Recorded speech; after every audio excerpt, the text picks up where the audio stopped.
दोस्तों कुछ दिनों पहले की बात है, मेरे सामने कुछ बच्चों में ये डिस्कसेस चल रही थी कि $1 बड़ा होता है या फिर 70 रुपए। उनमें से एक लड़का कह रहा था कि डॉलर बड़ा होता है और दूसरा कह रहा था कि 70 रुपए बड़े होते हैं। तो उन्होंने देखकर मुझसे पूछा कि भैया आप बताएं डॉलर बड़ा होता है या फिर 70 रुपए। तो उस टाइम पर मैंने कहा कि डॉलर की वैल्यू आज की तारीख में लगभग 70 रुपए के बराबर है, इसलिए दोनों ही बराबर हैं। मेरी इस बात से दोनों बच्चे कंफ्यूज में हो गए। मैंने उन्हें बहुत ज्यादा समझाया, लेकिन लास्ट में उनको एक बात से सेटिस्फाई मिला और वो थी खरीदने की ताकत। मतलब अगर बाजार में मैं $1 लेकर जाऊं या फिर 70 रुपए लेकर जाऊं तो मैं सेम क्वांटिटी का ही सामान ले सकता हूं। इसी के आगे मैं चाहे जितना बड़ा नंबर लिख दूं का मतलब ये नहीं कि वो बड़ा हो जाएगा। फॉर एग्जाम्पल इस केस में मैं रुपीज के आगे अगर 70 लिख देता हूँ तो इसका मतलब ये नहीं होगा कि वो $1 से बड़ा हो गया। अब वो दोनों बच्चे तो मेरे पास से चले गए, लेकिन मैंने बाद में सोचा कि हम लोगों को भी तो इसी तरह से बेवकूफ बनाया जाता है। हम लोग 1 लाख रुपए बैंक में जमा कराते हैं 8% के ब्याज के लिए, और 1 साल के बाद हम बहुत ज्यादा खुश हो जाते हैं कि अब हमारे पास 1,08,000 रुपए होंगे और हम अपने आप को बहुत ज्यादा स्मार्ट समझते हैं। लेकिन दोस्तों उस साल इन्फ्लेशन भी तो 10% की रेट से बढ़ गया और आखिर में हमने पैसा लॉस ही किया है और हमारी परचेसिंग पावर कम हो गई है, और ऊपर से 8% इंटरेस्ट हमारी इनकम में काउंट होगा और इस पर टैक्स भी देना पड़ेगा। दोस्तों इस वीडियो में हम इसी टॉपिक के ऊपर बात करने वाले हैं कि हमें किस तरह से अमीर बनना है और अपना और अपनी फैमिली मेंबर्स की लाइफ को सिक्योर करना है। जिंदगी में हमारा गोल क्या होना चाहिए। तो दोस्तों चलो स्टार्ट करते हैं। तो दोस्तों हमारा सबसे पहला गोल आता है पे योरसेल्फ फर्स्ट। जैसे ही हमारे पास पैसा आता है या फिर हमें सैलरी मिलती है तो उस पैसे में से हमें कम से कम 20% पैसा पहले ही निकाल लेना चाहिए। ठीक से सुन लो, आपको पैसा पहले निकालना है, ना कि अपना कर्जा चुकाकर। ये काम बहुत ज्यादा इम्पोर्टेंट होता है और इसे कभी भी चेंज नहीं करना है। आप कोई भी फाइनेंशियली बुक पढ़ लो, rich dad poor dad, the richest man Babylon etcetera, कोई सी भी, ये सबसे पहला स्टेप होता है। अगर आपको पैसा मिलते ही नहीं निकाल सकते तो आपके लिए दूसरे स्टेप किसी काम के नहीं है। अपना टाइम बिल्कुल भी खराब मत कीजिए, जाकर कोई सा कॉमेडी वीडियो देख लो। हम में से बहुत सारे लोगों को लगता है यार उतनी ज्यादा सैलरी नहीं है, मेरी उधारी भी बहुत है। पता है क्या, nobody give a dam. Robert Kiyosaki और उनकी वाइफ के ऊपर स्टार्टिंग में उनके ऊपर बहुत डेप्ट हो गया था, लेकिन हमें रिच डैड के लेसन पता थे, पे योरसेल्फ फर्स्ट। इसलिए चाहे मकान मालिक हमसे पैसा मांगे या फिर अदर कोई काम वाला, हम सबसे पहले खुद को पैसा देते थे। और हमारी फाइनेंशियल एडवाइजर भी यही बताती थी कि यार पहले उधार चुका दो, बाद में पैसा सेव करना। लेकिन हमने किसी का कहना नहीं माना, क्योंकि हम जानते थे कि अगर हमको अमीर बनना है तो ये सबसे पहला और सबसे जरूरी स्टेप्स है। अब दोस्तों हमारा दूसरा गोल आता है सेव। अब दोस्तों हमारे पास सवाल आता है, हम में से जिन लोगों ने लोगों की बातों को सहन करके और इमोशन में ना खुद को पैसा पहले पे कर दिया है, तो वो लोग इन पैसों का क्या करें। तो ये वाला पॉइंट कहता है कि सेव इन एफडी, आरडी और एनी अदर टाइप जिसमें आप सेव कर सकते हो। कहीं महाराष्ट्र वाला एंड पीएमसी वाला केस हमारे साथ ना हो जाए। ये पैसा तभी निकलेगा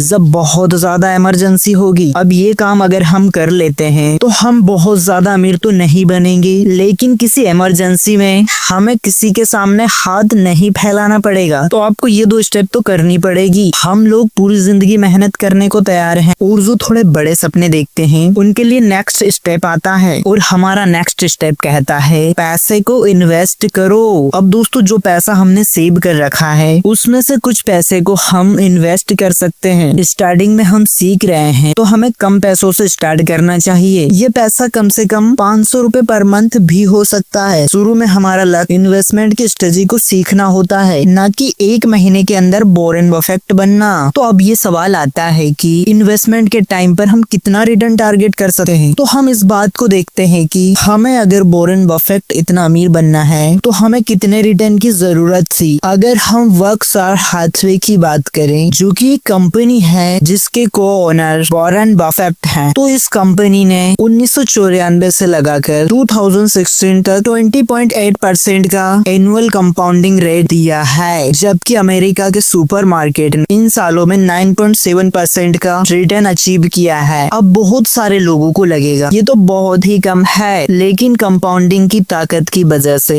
ये बहुत बड़ा परसेंटेज है। अगर हम इन सालों का सारा रिकॉर्ड देखें 20.8% के हिसाब से 15,98,284 बन जाता है। अगर हमारे पेरेंट्स ने 1964 में वॉरेन बफेट को 1 लाख रुपए दे दिए होते इन्वेस्टमेंट करने के लिए, तो 2015 में हमारे पास 160 करोड़ रुपए होते। और दोस्तों ये पैसिव इनकम थी, इसके लिए हमें कोई भी काम नहीं करना पड़ा। अगर हम इस चार्ट को सही से देखेंगे, जो कि इस कंपनी का चार्ट है, कई सालों के अंदर वॉरेन बफेट की कंपनी को भी लॉस हुआ है। फॉर एग्जाम्पल 1974 में इनको लॉस हुआ, 1990 में इनको लॉस हुआ, 2008 में इनको लॉस हुआ। ये जो नंबर है वो लॉस दिखाते हैं, लेकिन वॉरेन बफेट कहते हैं कि हमें इस बात से कोई फर्क नहीं पड़ता। जब भी हम किसी कंपनी के स्टॉक्स खरीदते हैं, इसका मतलब ये हुआ कि हम कंपनी के कुछ हिस्से को खरीद रहे हैं। और बिजनेस में हमेशा उतार चढ़ाव आते रहते हैं, लेकिन अगर हमें पता है कि जिस बिजनेस में हमने इन्वेस्ट किया है, अगर वो एक अच्छा बिजनेस है, तो ओवरऑल हमें हमेशा प्रॉफिट ही होगा। तो दोस्तों दुनिया के सबसे अमीर इन्वेस्टर वॉरेन बफेट, अगर हमको इनके जितना अमीर बनना है, तो हमें कम से कम 20% का सालाना रिटर्न चाहिए हो। अगर हम इनके गुरु बेंजामिन ग्राहम की बात करें, तो जिन्होंने द इंटेलिजेंट इन्वेस्टर बुक लिखी है, जो इनकी कंपनी ग्राहम न्यूमैन कॉर्प था, इस कंपनी ने 20 सालों के अंदर 14.7% का रिटर्न अचीव किया। अगर हम 12% तक का इंटरेस्ट भी अचीव करते हैं, और अगर उस पैसे को री इन्वेस्ट करते रहें और कुछ सालों तक उस पैसे को कंपाउंड होने दें, तो हमारा पैसा बहुत ज्यादा बढ़ सकता है। अब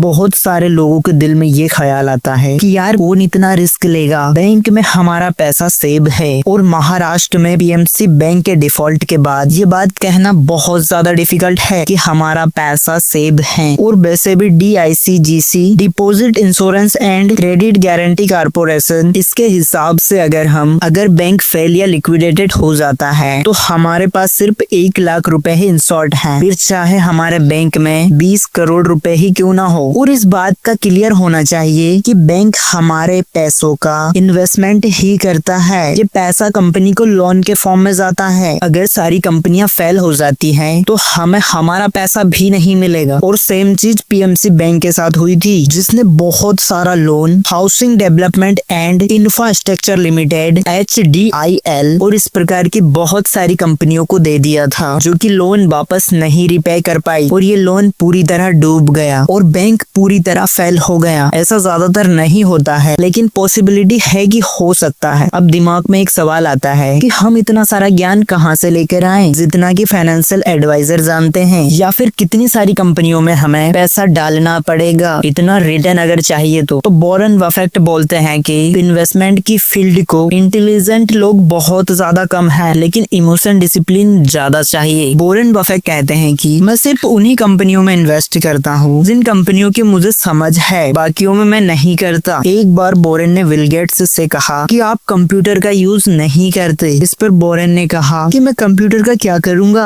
आप अपनी टैक्स रिटर्न भर सकते हैं। उन्होंने कहा कि मैं वर्क साथ हाथवे के सारे पैसों को री इन्वेस्ट कर देता हूँ, इसलिए हमारी इनकम ही 0% है, तो हमारे ऊपर कोई टैक्स है ही नहीं। वॉरेन बोलते हैं कि मैं एक सिंपल इंसान हूँ और हमने बहुत ही कम टेक्नोलॉजी कंपनीज में इन्वेस्टमेंट किया है। आपके सामने हजारों कंपनीज हैं, आपको सारी कंपनियों में इन्वेस्ट करने की जरूरत नहीं है, और ना ही आपको हर कंपनी के बिजनेस के बारे में पता होना चाहिए। इन हजारों कंपनियों में से अगर हम सिर्फ 5 कंपनियां, कुछ ऐसी कंपनियां ढूंढ लेते हैं जो एक सक्सेसफुल बिजनेस को क्रिएट कर सकती हैं, तो अगर उनमें इन्वेस्ट कर देते हैं, तो फिर हम एक बहुत ही सक्सेसफुल इन्वेस्टर बन जाते हैं। तो दोस्तों अब सवाल आता है कि हम शेयर मार्केट में इंटर कैसे करें। शायद इसमें तो बहुत ही ज्यादा पेपर वर्क रिकॉर्ड होगा। क्या कोई ऐसा तरीका है जिसमें कम पेपर वर्क की जरूरत पड़े और कहीं जाना भी ना पड़े? तो दोस्तों अब जो मेथड मैं आपको बताने वाला हूँ, उसमें सिर्फ आपको पैन कार्ड की ही जरूरत पड़े और स्टॉक मार्केट के अंदर हम इन्वेस्टिंग चालू कर पाएंगे। आपको ब्रोकर का लिंक डिस्क्रिप्शन में मिल जाएगा। तो दोस्तों अब सबसे पहले हमने देखा कि